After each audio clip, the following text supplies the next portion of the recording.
Selamat hari Minggu, saudara-saudara. Tuhan akan menguatkan kita untuk senantiasa merindukan firman-Nya menjadi kebutuhan yang pertama dan paling utama di dalam hidup kita. Mari kita berdoa.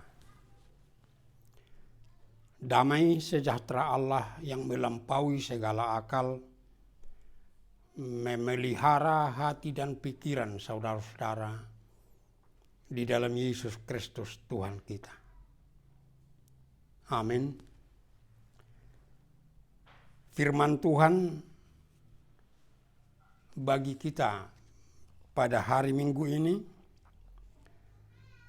tertulis di dalam Injil Yohanes pasal 13 ayat 31 sampai dengan ayat 35. Begini bunyinya. Perintah baru.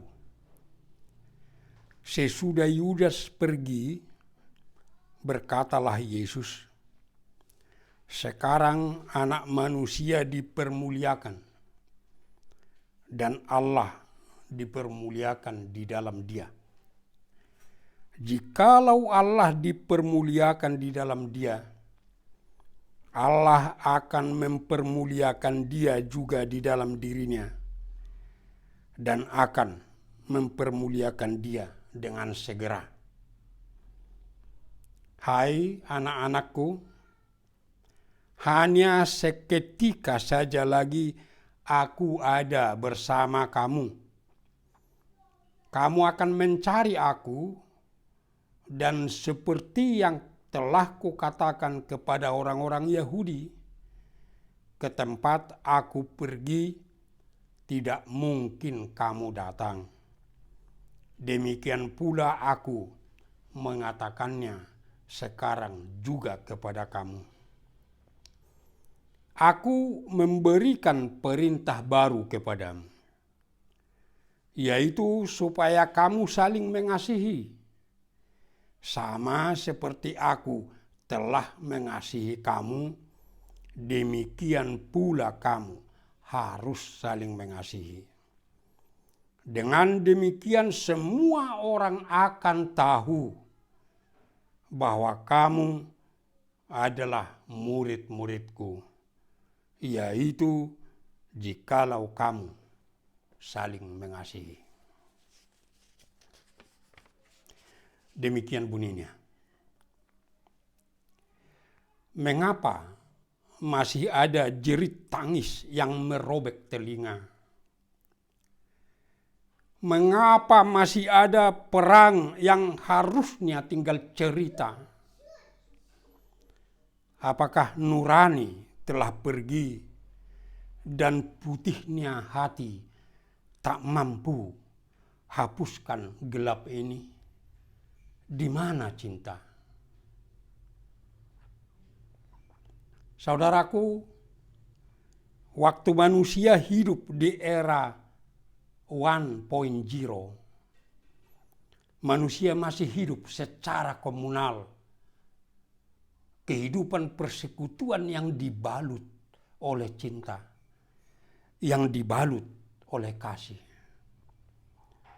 Tetapi setelah manusia memasuki era 2.0 hingga era 4.0 sekarang ini, maka manusia itu semakin dikuasai roh individualisme, roh egoisme, roh materialisme, roh konsumerisme. Dan roh-roh itu bagaikan badai yang meniupkan kasih dalam hidup manusia.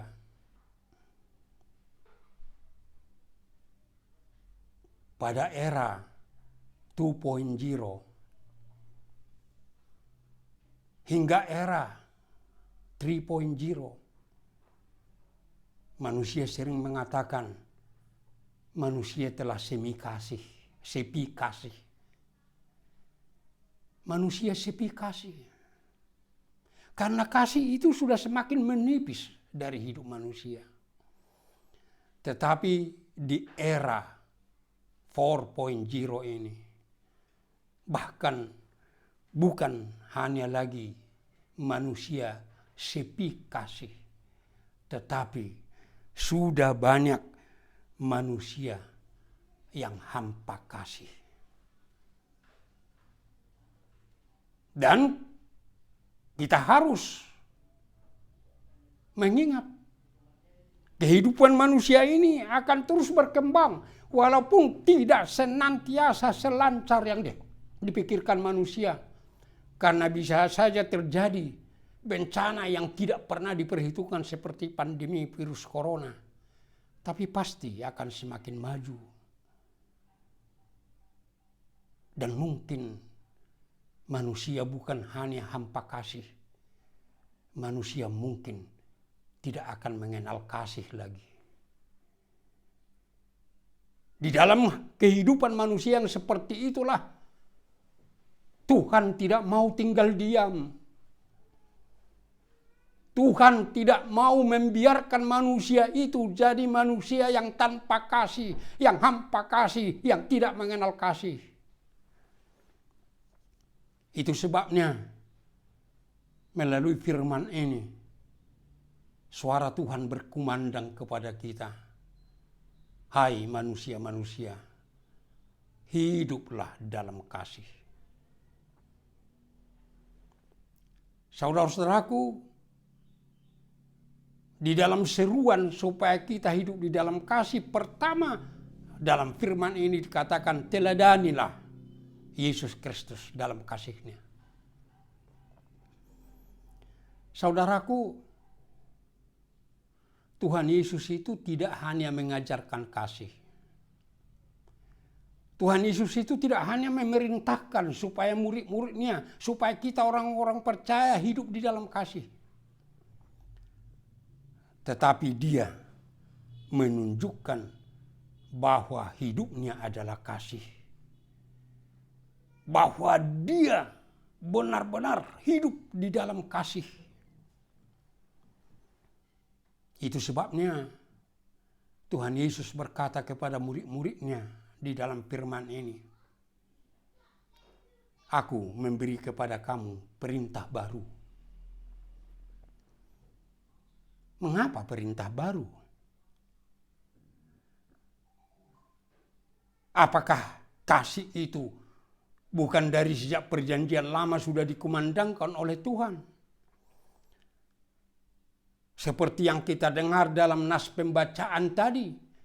Dalam Imamat 19 ayat 18. Kasihilah sesamamu seperti dirimu sendiri. Dan itu yang dikutip oleh Tuhan Yesus. Di dalam Matius 22:40 pada saat Dia menjelaskan hukum yang utama. Kasihilah sesamamu seperti dirimu sendiri. Kenapa perintah baru? Kenapa hukum baru? Yang dikatakan Tuhan Yesus, perintah baru, hukum baru, bukan mengenai kasih itu, tetapi bentuk kasih itu. Seperti yang kita dengar tadi sebelumnya, firman Tuhan selalu mengatakan kasihi sesamamu seperti dirimu sendiri. Tetapi secara baru Tuhan mengatakan kasihi sesamamu, saling mengasihi seperti aku mengasihi kamu. Itu perintah baru itu. Tidak cukup lagi mereka hanya mengasihi sesamanya seperti dirinya sendiri. Tetapi mengasihi seperti Yesus mengasihi mereka.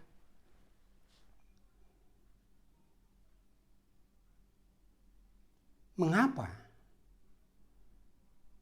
Baru saat Yesus mau pergi, Tuhan Yesus menyampaikan perintah baru itu. Saudara-saudaraku,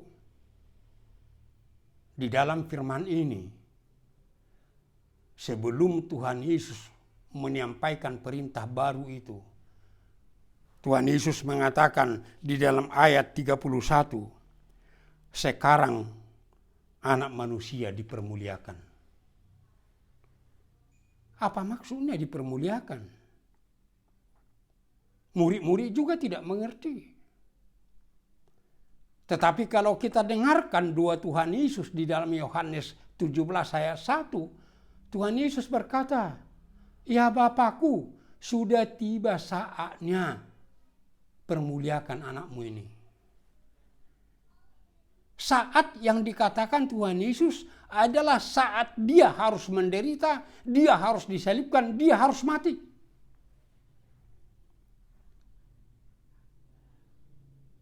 Itu tidak masuk kepada pikiran kita. Bagaimana dipermuliakan orang yang mau menderita, orang yang mau disalibkan, orang yang mau mati.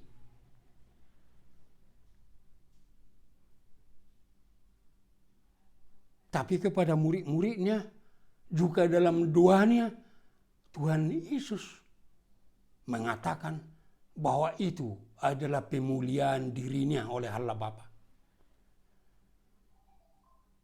Karena dengan penderitaannya, dengan disalibkannya, dengan kematian Yesus Kristus itu, dia bisa melaksanakan tugas kemesiasannya, Mesias sebagai juru selamat.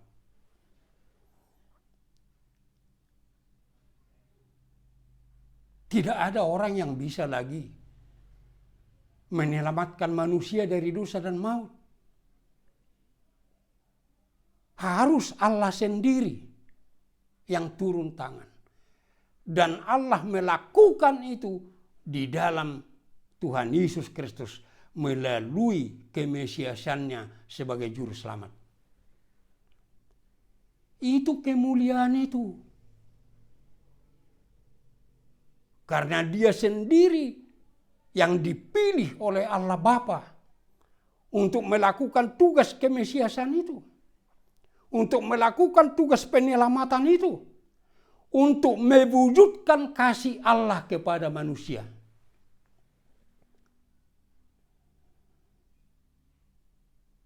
Itu harus kita benar-benar sadari dan hidupi.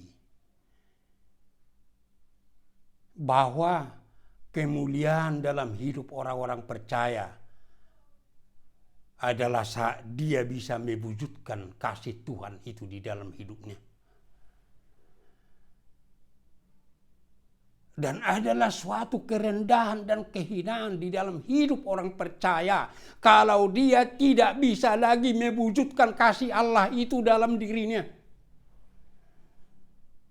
Dan ingat, harus seperti kasih Tuhan Yesus kepada kita. Dan yang kedua, Tuhan Yesus mengatakan bahwa dia mempermuliakan Allah Bapa melalui penderitaannya, melalui salibnya, melalui kematiannya. Mengapa jadi mempermuliakan Bapa? Karena dengan melakukan itu, mengorbankan dirinya dalam penderitaan, dalam salib dan dalam kematian itu, Tuhan Yesus itu melakukan kehendak Allah. Itu sebabnya pada waktu Yesus berdua di Getsemane, dia berseru sampai 3 kali, "Bapa, kalau mungkin lewatkan cawan ini daripadaku, tetapi jangan kehendakku Bapa, kehendakmu lah yang jadi." Tuhan Yesus tahu begitu berat penderitaan itu, begitu berat salib itu, begitu berat harus mati. Tapi dia lebih memilih kehendak Bapa. Karena dengan demikian dia mempermuliakan Allah Bapa. Dan inilah kemuliaan bagi orang percaya. Dan memuliakan Allah di dalam dirinya. Dengan senantiasa bisa mewujudkan kehendak Allah di dalam hidupnya. Sehingga itu jangan hanya doa bagi orang percaya. Jadilah kehendakmu Bapa di bumi seperti di sorga. Tetapi semua orang percaya harus benar-benar mampu mengatakan, "Bapa, jangan kehendakku, kehendak-Mu yang jali dalam kehidupan aku. Supaya kehidupan kita ini menjadi kemuliaan bagi Allah Bapa. Dan yang ketiga, Tuhan Yesus mengatakan, apabila aku mempermuliakan Bapa, maka Bapa akan mempermuliakan aku. Dan inilah yang dilakukan Allah Bapa di dalam diri Yesus Kristus. Sejak dari kebangkitannya,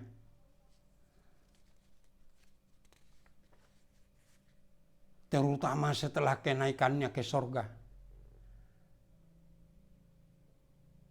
Sehingga dikatakan di dalam Filipi 2 ayat 9 sampai 11. Itulah sebabnya Allah sangat meninggikan dia dan mengaruniakan kepadanya nama di atas segala nama, supaya dalam nama Yesus bertekuk lutut segala yang ada di langit dan yang ada di atas bumi dan yang ada di bawah bumi, dan segala lidah mengaku Yesus Kristus adalah Tuhan bagi kemuliaan Allah Bapa.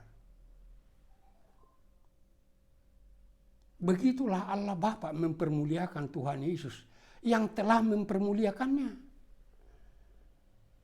Melalui pewujudan kasih-Nya, melalui melakukan kehendak-Nya. Inilah saudara-saudaraku yang harus selalu kita harapkan dalam hidup kita. Bagaimanapun kita mencari kemuliaan di dunia ini, meninggikan diri di dunia ini, itu enggak ada artinya, sangat terbatas artinya. Tetapi apabila Tuhan yang mempermuliakan kita, apabila Tuhan yang meninggikan kita, karena kita bisa menjadi pewujudan kasih-Nya dan mewujudkan kehendak-Nya, maka kemuliaan yang diberikan Allah Bapa itu, kemuliaan yang tidak bisa kita capai dengan usaha apapun. Karena kemuliaan itu adalah keselamatan dan kemuliaan di dalam kerajaan Allah selama-lamanya. Itu sebabnya Tuhan Yesus berkata kepada murid-murid-Nya, "Hai anak-anakku."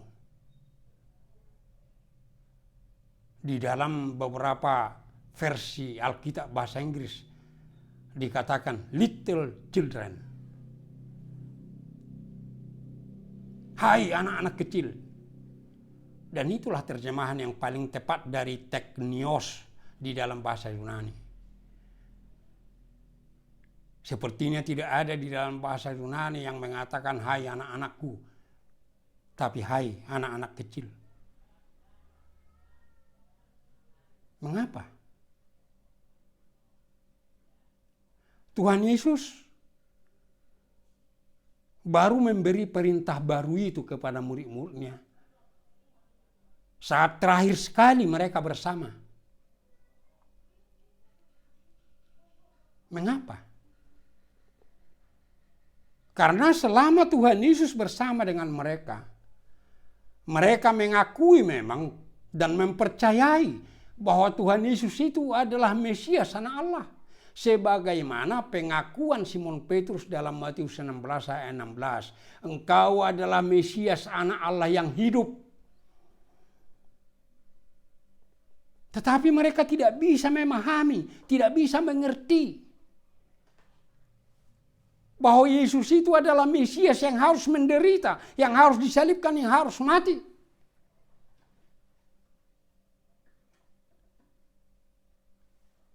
Karena tidak lama setelah Tuhan Yesus mengatakan kepada Simon Petrus, setelah dia mengaku seperti itu tentang Yesus, Tuhan Yesus berkata, "Kau adalah batu karang. Namamu akan menjadi Petrus, batu karang." Tetapi setelah itu kemudian Tuhan menjelaskan dia akan menderita, dia akan mati. Simon Petrus mengatakan, Tuhan, jangan terjadi seperti itu kepadamu. Sehingga Tuhan Yesus mengatakan kepada dia, hai iblis, enyahlah dari hadapanku. Baru jadi batu karang, sudah menjadi iblis. Hanya karena mereka tidak mampu menerima bahwa Yesus adalah Mesias yang harus menderita, yang harus disalibkan, yang harus mati. Itu sebabnya setelah Yesus disalibkan mereka semua kecewa. Tapi setelah Yesus bangkit, setelah dia naik ke surga dan Roh Kudus datang, mereka bisa mengerti. Mereka bisa mengerti. Kalau Tuhan Yesus mengatakan, hendaklah kamu saling mengasihi seperti aku mengasihi kamu. Mereka mengerti setelah Yesus dipermuliakan bahwa kasih Yesus itu adalah kasih yang mengorbankan diri. Mau mengosongkan diri, mengambil rupa manusia dan rupa hamba. Mau menderita ganti kita, mau disalibkan ganti kita, mau mati ganti kita. Itulah kasih Tuhan Yesus itu yang hanya bisa dimengerti murid-murid setelah dia dipermuliakan. Makanya Tuhan Yesus mengatakan, anak manusia akan dipermuliakan. Saya memberi kepada kamu perintah baru. Dan Tuhan Yesus mengatakan, hai anak-anak kecil. Supaya mereka tahu pemahaman mereka itu tentang Tuhan Yesus selama ini masih pemahaman anak-anak kecil.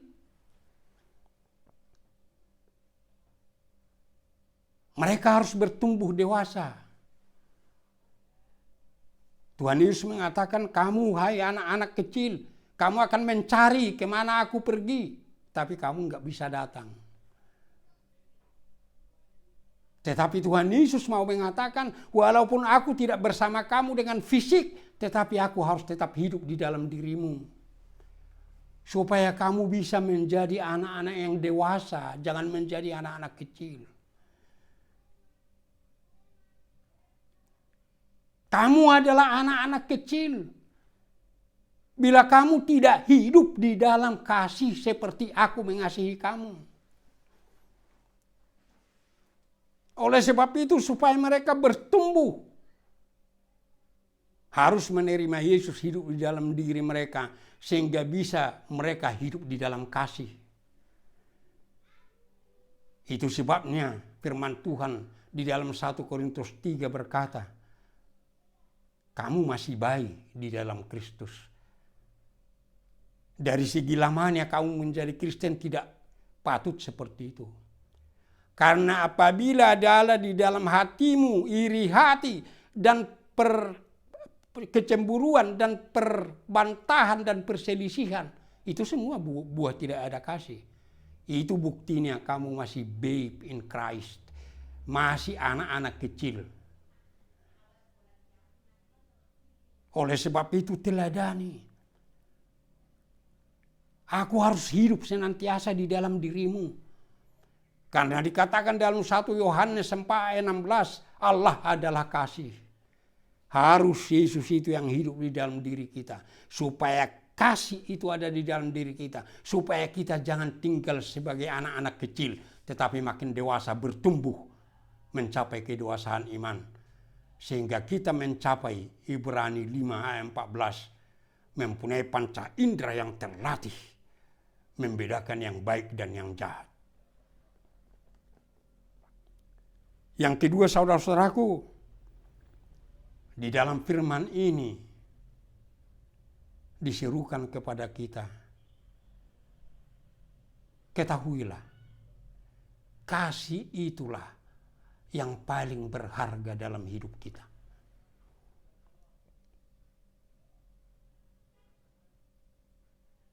Kasih itu yang paling berharga. Karena kasih itu yang membuat diri kita jadi bermakna, yang membuat diri kita jadi berarti, yang membuat diri kita jadi berguna. Coba bayangkan saudara-saudaraku, kalau ada seseorang Tidak ada orang yang mengasihi dia, satu orang pun. Tidak ada yang dia kasihi. Sehingga dalam hidupnya tidak ada kasih. Yang mengasihi dia tidak ada, yang dia kasihi juga tidak ada. Betapa hampanya hidupnya. Betapa gersangnya hidupnya. Dan orang yang seperti itu akan mengarah kepada putus asa. Dan mungkin akan bunuh diri. Kasih itu, saudara-saudaraku, yang membuat diri kita bermakna. Yang kedua, kasih itulah yang paling berharga dalam hidup kita. Itu nyata dari firman Tuhan. Yang pertama, seperti yang dikatakan dalam Matius 22, ayat 40. Pada kedua hukum inilah, yaitu hukum kasih kepada Allah dan kasih kepada sesama, tergantung seluruh hukum Taurat dan kitab para nabi. Dalam hukum kasih itulah tergantung seluruh kitab Taurat dan kitab para nabi. Seluruh Alkitab tergantung, berpusat kepada kasih itu. Seluruh firman Allah berpusat kepada kasih itu. Itu sebabnya banyak yang mengatakan secara etika agama Kristen itu adalah agama kasih. Itu sebabnya dalam 1 Korintus 13, khususnya ayat 1 dan sampai 3, firman Tuhan berkata sebagai berikut. Sekalipun aku dapat berkata-kata semua bahasa manusia dan bahasa malaikat, tetapi kalau aku tidak mempunyai kasih, aku sama dengan gong yang berkumandang dan canang yang gemerincing. Sekalipun aku mempunyai karunia untuk bernubuat dan aku mengetahui segala rahasia dan memiliki seluruh pengetahuan, dan sekalipun aku memiliki iman yang sempurna untuk memindahkan gunung, tetapi jika aku tidak mempunyai kasih, aku sama sekali tidak berguna. Dan sekalipun aku membagi-bagikan segala sesuatu yang ada padaku, bahkan menyerahkan tubuhku untuk dibakar, tetapi aku tidak mempunyai kasih, sedikit pun tidak ada faedahnya bagiku. Apa yang dimaksud, saudara-saudara? Karunia bahasa, karunia nubuat, karunia bahasa roh maksudnya, karunia nubuat, karunia iman, dan karunia memberi. Itu karunia-karunia roh yang paling diagungkan oleh jemaat Korintus waktu itu. Mereka berusaha menunjukkan salah satu dari karunia itu ada di dalam hidupnya, untuk menunjukkan bahwa mereka lebih besar dari yang lain. Tetapi firman Tuhan mengatakan, bagaimanapun karunia-karunia itu di dalam dirimu, karunia itu tidak berarti apa-apa. Dirimu tidak berarti apa-apa kalau tidak ada kasih. Kasih itu adalah buah roh yang paling besar.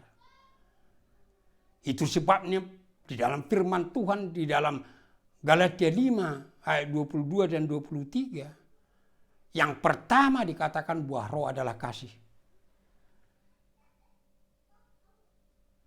Oleh sebab itu, tanpa kasih, karunia apapun yang saudara miliki, Bahkan harta apapun yang saudara miliki, pengetahuan yang bagaimanapun saudara miliki, tanpa kasih, itu semua tidak punya arti. Diri kita juga tidak punya arti. Itu sebabnya di dalam 1 Korintus 14 ayat 1 dikatakan, kejarlah kasih itu. Berusahalah memperoleh karunia-karunia roh. Silakan berusaha. Tetapi ingat, karunia roh itu akan diberikan oleh Roh Kudus sesuai dengan yang dikehendakinya. 1 Korintus 12 ayat 11. Sesuai dengan dikehendakinya. Namun silakan berusaha. Tapi kalau kasih itu harus kejar kemana-mana, kejar, jangan sampai lepas. Jangan sampai tidak ada dalam diri kita.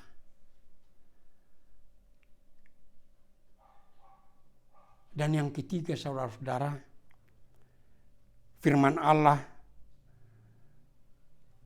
di dalam 1 Yohanes 4 ayat 16 sudah saya singgung tadi.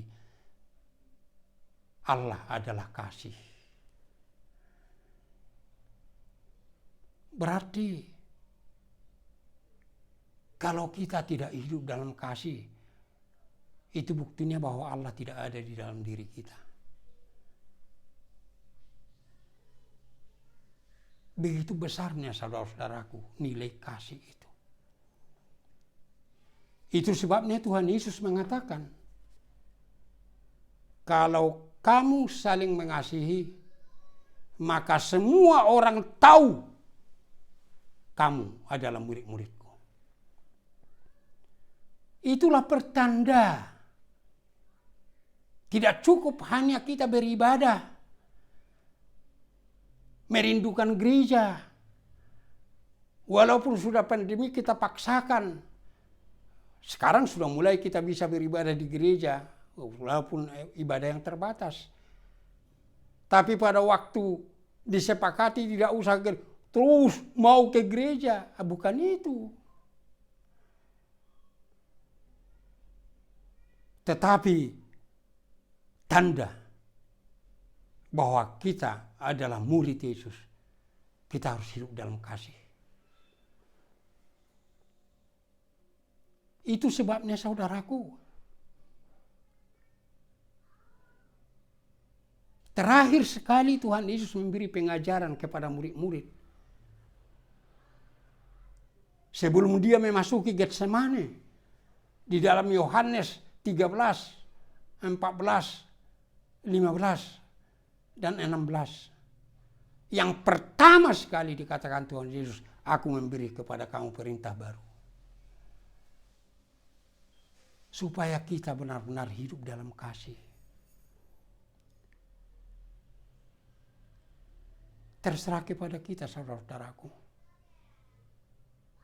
Apakah kita mau dihanyutkan oleh badai roh individualisme, roh egoisme, roh materialisme, roh konsumerisme, sehingga kita hidup tanpa kasih.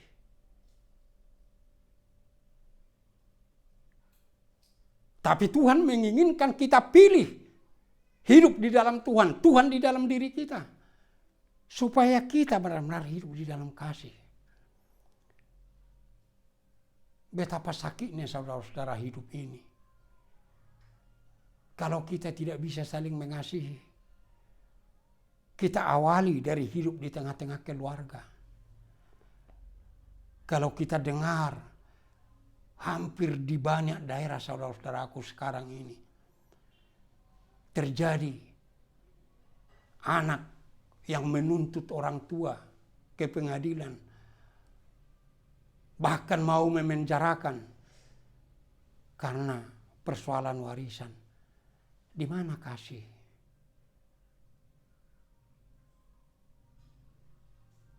Kalau orang tua sendiri juga makin banyak yang tidak melakukan keadilan kepada anak-anaknya. Di mana kasih? Mana mungkin dia mengasihi orang lain kalau dalam hidup orang tua anak tidak bisa hidup di dalam kasih. Bagaimana kita bisa mengasihi orang lain kalau orang yang bersaudara tidak bisa saling mengasihi, tapi justru saling membenci? Bagaimana mungkin kita mengasihi orang lain kalau dalam satu rumah saja kita tidak bisa hidup damai dalam kasih, bahkan hidup saling membenci? Bagaimana kita hidup dalam kasih dengan orang lain, padahal di tengah-tengah yang satu gereja juga tidak bisa hidup dalam saling mengasihi? Dan ingat saudara-saudaraku,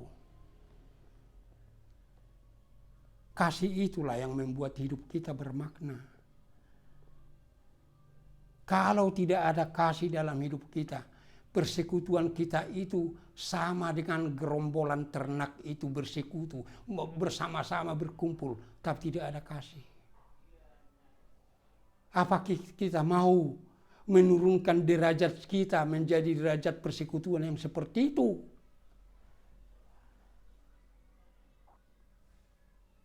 Ancaman itu sudah nyata dalam hidup kita, saudara-saudara.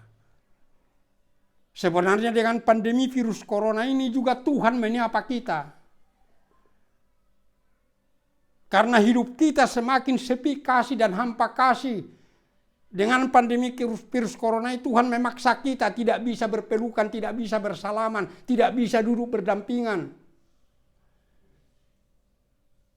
Apakah kita tidak bisa merasakan itu sebagai sapaan dari Tuhan? Bahkan yang suami istri juga takut dekat-dekatan. Di mana hidup kita ini sekarang, saudara-saudara? Masa kita tidak bisa mengerti itu? Sekarang semua berdoa kepada Tuhan supaya Tuhan mau hidup di dalam diri kita. Supaya kasih Tuhan itu menyala-nyala dalam hidup kita. Supaya hidup kita ini penuh arti dan bermakna. Dan di sanalah saudara-saudara kebahagiaan kita.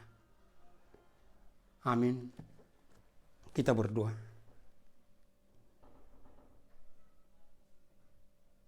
Bapa Surgawi yang kami kenal dalam Yesus Kristus, terima kasih Tuhan atas firman-Mu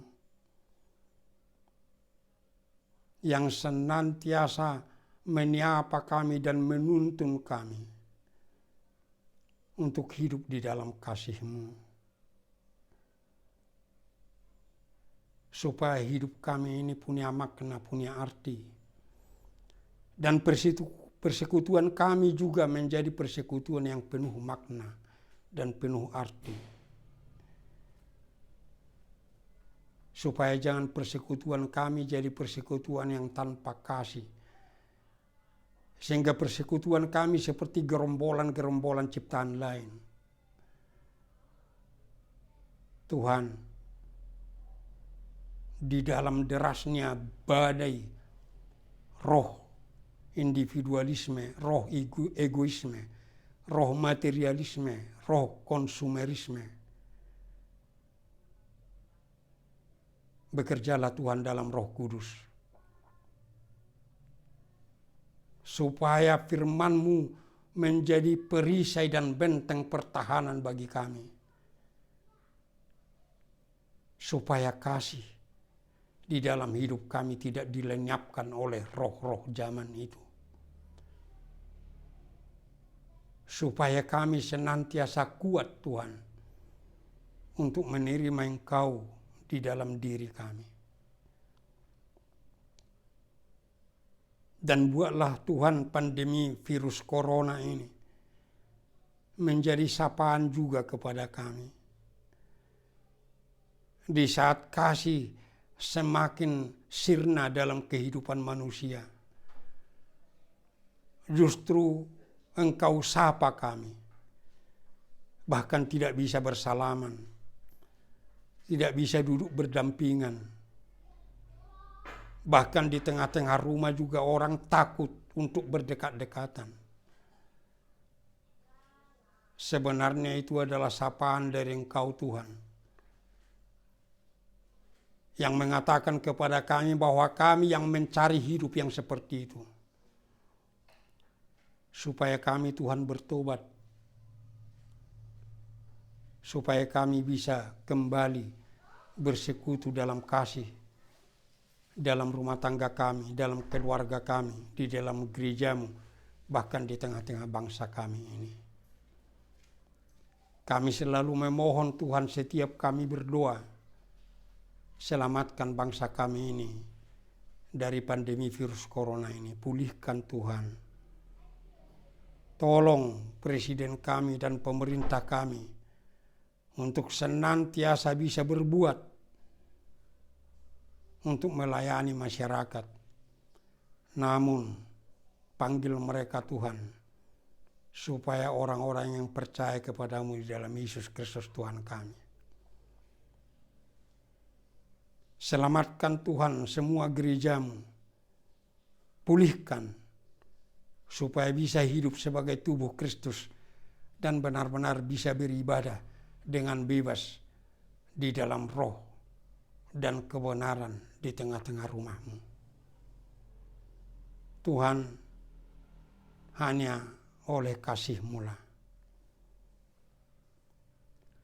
oleh namamu yang kudus itu, yang kami andalkan di dalam Yesus Kristus Tuhan kami. Dengarkan doa kami Bapa. Amin.